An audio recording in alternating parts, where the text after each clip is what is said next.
ఎవరైతే సూర్య భగవాను బాగా ఉపాసన చేస్తారో వాళ్ళని ఆయన ఉత్తరాయణ మార్గం ద్వారా ఇట్లా పైకి తీసుకెళ్ళి ఆదిత్య మండలంలో చేర్చుకుంటూ ఉంటాడు.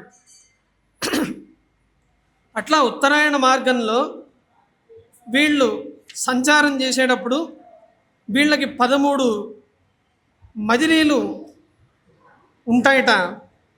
ఆ 13 మజిలీలని వరుసగా చెప్తున్నారు. అర్చిస్సు అంటే తేజస్సు, అంటే ఉత్తరాయణ మార్గంలో వెళ్ళేవాడు తేజస్సును పొందుతాడు. ఆ తర్వాత అహోరూపాన్ని పొందుతాడు. ఆ తర్వాత శుద్ధపక్ష రూపాన్ని పొందుతాడు. ఆ తర్వాత ఉత్తరాయణ రూపాన్ని పొందుతాడు. ఆ తర్వాత వాయు రూపంగా అవుతాడు. ఆ తర్వాత సంవత్సర రూపంగా అవుతాడు. ఆ తర్వాత దేవతా రూపంగా అవుతాడు. ఆ తర్వాత ద్వాదశాదిత్యుల్లో ఆదిత్యుడు అని పేరు కలిగిన ఆదిత్య రూపంగా అవుతాడు. చంద్రుడుగా అవుతాడు. విద్యుత్ అనే లోకంలో ప్రవేశిస్తాడు. వరుణుడు, ఇంద్రుడు, ప్రజాపతి, అలా మజిలి ఉత్తర మార్గంలో ప్రయాణం చేసే వాళ్ళందరికీ ఉంటుంది.